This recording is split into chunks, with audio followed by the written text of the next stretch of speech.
আমি সবারটা হলো রেখে গেছি।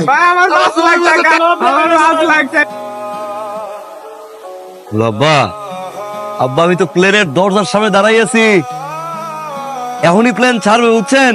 প্লেন ছাড়লে তো নেটওয়ার্ক থাকে না। আমি ওই জায়গায় পৌঁছাইয়া সিম কিনা একটা ব্যবস্থা করে ফোন দিব না, আম্মারে সালাম দিয়ে আব্বা রাখি। হ্যাঁ এখন কথা বলতে পারতেছি না, এই যে ভাই আইতেছি, দাঁড়ান একটা মিনিট।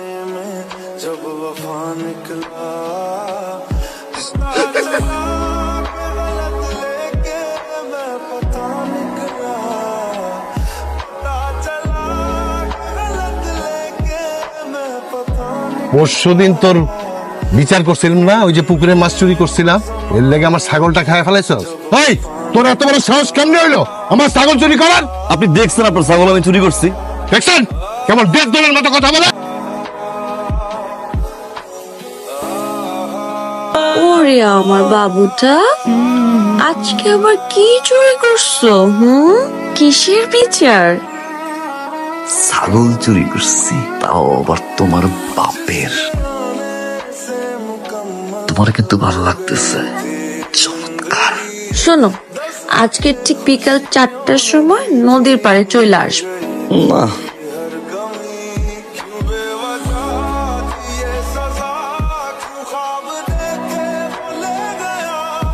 না কাঁদুলালের বাড়ি একটু কাম আছে।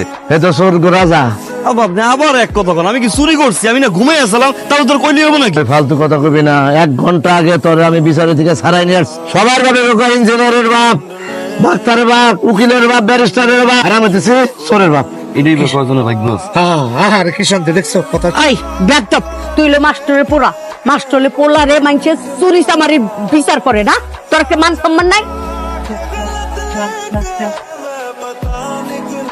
আপা চাক্কা তো পাঞ্চার হয়ে গেছে। আজকে ওখানে ফুল চাপাই করে আপনার কাছে লয়ে যাবেন, নালিশ করাবেন ওখানে নামে।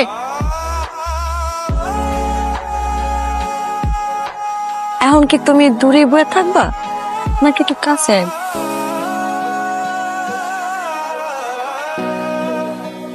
তোমার সমস্যা শেষ নাই না? আজকে নিয়ে যাবো, আজকে বিয়ে করবো। বাড়ি যাবো। দাঁড়াচ্ছি বাড়িতে বিয়ে মানে? এই দিয়েছ। ভাই এটা আমাদের ব্যাপার, তুই এর মধ্যে আসিস না মামুন। তুই তো জানোস তো ব্যাপারটা, ও আমার সাথে 3 মাস সম্পর্ক, এটা ব্যাপারটা কিনা না জানিব। ও এখন শুকুর কাকার পোলা লাগা চিপাই চাপাই এনে ওনে আলিজালি করা মনে করছো কিচ্ছু বুঝি না।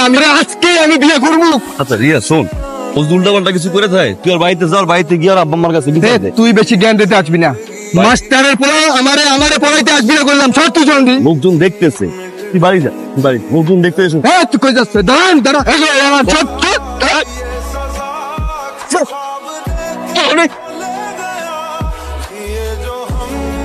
কাকা, ওই মামুন না মারাইতেছে কাকা, অল্পের জন্য জীবনে বাঁচে গেছে কাকা। জান মারে কি করছে? আপনি যদি এটা বিচার না করেন কাকা, তাহলে কিন্তু আমরা ইন্ডিয়া যাবো না।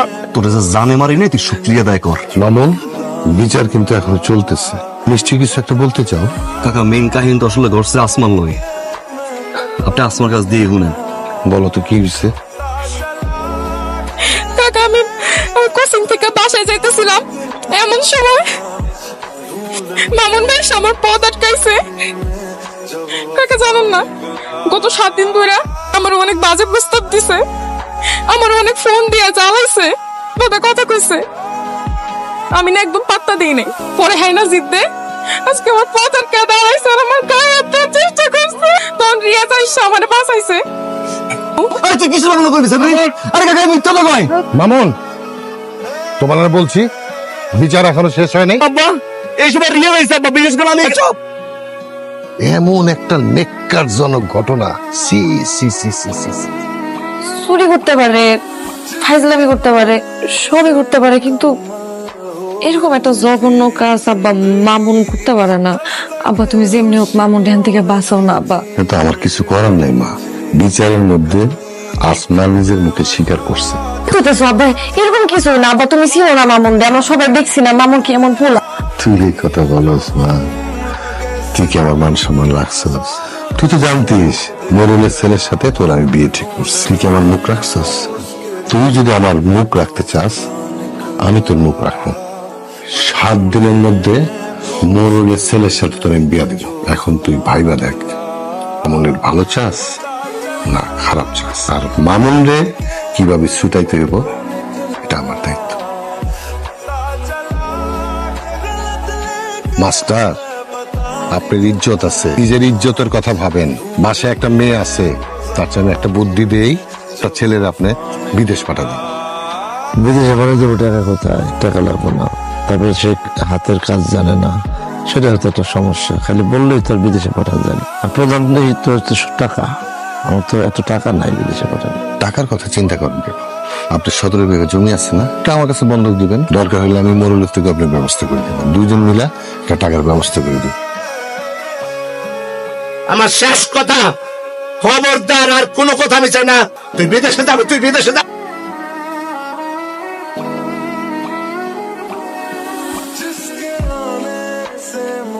উপকার করতে গেছিলাম, বাইক ডাকছে, ভাবছিলাম পাশে দাঁড়াই, এমন এক বিপদে ফালাই দিল। না আব্বা বিশ্বাস করে, না গ্রামের কেউ। হাসাহাসি করে, টিটকারি করে, পাশ দিয়ে হাইটে গেলে কানের ভিতরে ফুসুর ফুসুর করে কি জানি কয়। তুমি আর যাই করো না কেন, এরকম একটা জঘন্য কাজ জীবনে করতে পারো না, আমি জানি। আব্বা আমার মালয়েশিয়া পাঠাই দিতেছে। সময় কখনো এত নিষ্ঠুর হয়, চাইতে না চাইলেও চাইতে হয়। বাসায় চাচা অসুস্থ, চাচি চাইতে তুমি একটা কল, তোমার একটা মাত্র বোন।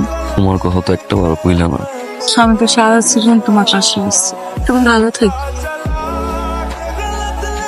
জানি না আমি কবে অনেক অপেক্ষা করবো। কথা দাও। কথা কি? কান্দো কেন? তুমি যাইবা, আমার কষ্ট হইব না?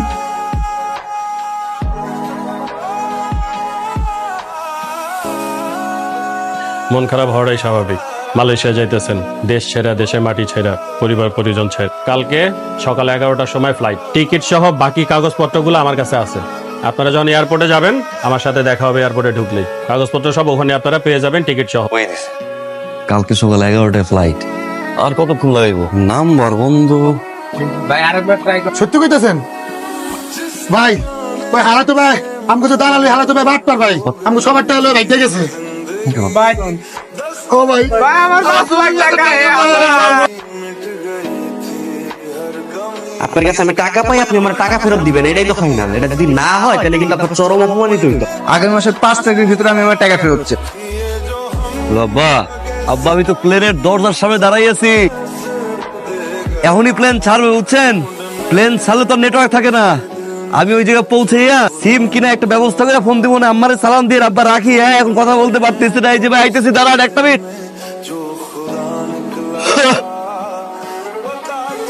এই তোমার আমি বলছি, খুব সুন্দর করে বুঝাই বলছি যে ফোনটা বন্ধ রাখ, ভন ভন শব্দ করে বন্ধ করে এটা। এই তুমি এইটা খুলছো কেন? এই চেহারা যদি সবাই দেখে ফেলে তাহলে তো সে মজা থাকবে না। স্যার, বাড়ি দিয়ে ফোন দিচ্ছে, একটা ফোন ধরি। কাজ শেষ করবা, তারপরে ফোনে কথা বল। কি রে, তোরা না কইছি যে কামে যখন থাকবো তখন কল দিবি না, বারবার ফোন দেওয়ার দরকার কি? ভাইয়া রে, ভাইয়া আম্মা তো আর নাই। ভাইয়া আম্মা শেষবারের মতো তোর সাথে একটু কথা কইতে চাইছিল, কিন্তু তুই তো আর মন নাই ধরলি না। কামে আসলে আমি আর ফোন রাখবো, আমার